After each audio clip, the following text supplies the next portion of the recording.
दिसंबर का महीना था और सर्द हवाओं का राज था। यूं लगता था जैसे सब कुछ ही जम गया हो। ऐसे में भी चिड़िया अपने घोंसले में बैठी सोच रही थी कि ऐसे कौन से काम किए जाएं कि जनवरी के शदीद मौसम के आने से पहले खाने पीने का अच्छा इंतज़ाम हो जाए। उसके आस पड़ोस में बहुत से परिंदे रहते थे। उनमें एक पहाड़ी कौवा भी था जो बहुत सादा और शरीफ था। उसकी सादगी का सब फायदा उठाते और कौवा अक्सर उनकी ज्यादती पर खामोश ही रहता और कुछ ना कहता और सब काम खुशी खुशी से कर देता। भी चिड़िया मन ही मन में सोचने लगी, क्यों ना सारा काम इसी से करवा लूं। चिड़िया बड़े प्यार से कौवे को पुकारने लगी, कैसे हो भैया। कौवे ने जब चिड़िया की आवाज़ सुनी तो बोला, भी चिड़िया तुम कैसी हो। चिड़िया ने कहा, ठीक हूँ, और सुनाओ सर्दी सर्दी की कैसी तैयारी की है। कौवा बोला, सोच रहा हूँ कि कुछ खाना तलाश कर लूँ, आने वाले वक्त में बहुत ही सर्दी होगी। आप कहो, आपने क्या तैयारी की है। चिड़िया बोली, ए मियाँ, मैंने कहाँ तैयारी की है। ऐसे करते हैं कि हम दोनों जंगल की तरफ चलते हैं, फल और लकड़ियाँ तो आसानी से मिल ही जाएंगी, सर्दी का मौसम आसानी से गुजर जाएगा। कौवा बोला, मैं तैयार हूँ। फिर दोनों जंगल में फल और लकड़ियों की तलाश में चले गए।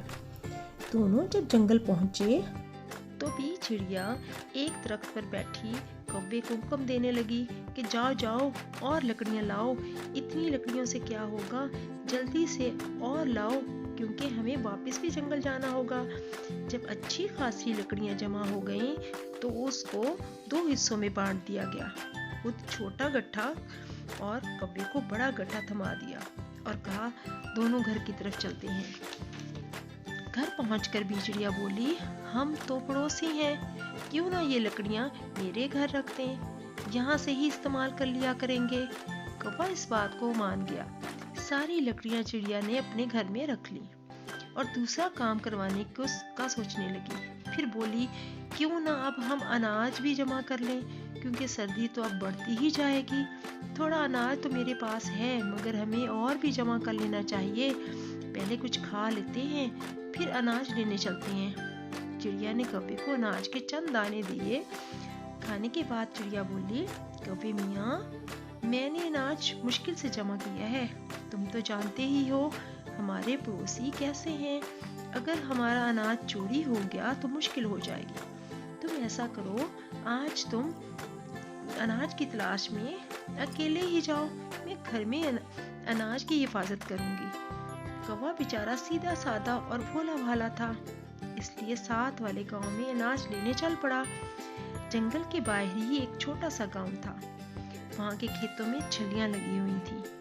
कौवे ने एक छली तोड़ी और उड़ गया। रास्ते में ठंड बढ़ती ही जा रही थी। कुछ ही देर में वो चिड़िया के घर पहुंच गया। दरवाजा अंदर से बंद था। कौवे ने चिड़िया को आवाजें दी, भी चिड़िया, दरवाजा खोलो, मैं अनाज लेकर आया हूँ। मगर कोई जवाब ना मिला और ना दरवाजा खुला। दूसरी तरफ चिड़िया आग जलाकर आराम कर रही थी। ये उसकी चालाकी ही तो थी कि वह सारा काम कौवे से करवाती और बहाने से उसे अनाज के लिए भेज देती और अपना घर अंदर से बंद कर लेती, क्योंकि चिड़िया के पास खाने की कमी ना थी। अब वो कौवे से छुटकारा पाना चाहती थी, क्योंकि सारा काम करवा लिया था, क्योंकि अब वो सर्दी का सारा मौसम अपने घर में आराम से गुजारना चाहती थी। आखिर जब कौवा आवाज लगा लगा कर थक गया तो सोचने लगा, शायद भी चिड़िया सो गई है। चलो अभी थोड़ी सी घर में लकड़ियां पड़ी हैं, अपने घर में ही जाकर सो जाता हूँ। फिर वो अपने घर के लिए उड़ा ही था कि भी चिड़िया के चीखने चिल्लाने की आवाजें आने लगीं। बचाओ बचाओ। कौवे ने देखा कि भी चिड़िया के घर में बहुत सारा धुआं निकल रहा है।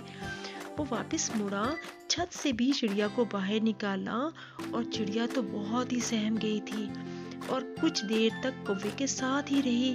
फिर उसने कौवे से रो रो कर माफी मांगी और शर्मिंदा हुई कि मैंने सारा काम तुमसे करवाया, जानबूझकर तुम्हें अनाज लेने भेजा, तुम्हारे आने पर दरवाजा ना खोला। मैंने तुम्हारे साथ बहुत बुरा सलूक किया, लेकिन तुमने फिर भी मेरा ख्याल रखा। कौवे ने कहा, कोई बात नहीं भी चिड़िया, तुम तो अच्छी पड़ोसन हो, आप मेरे घर में रह लेना।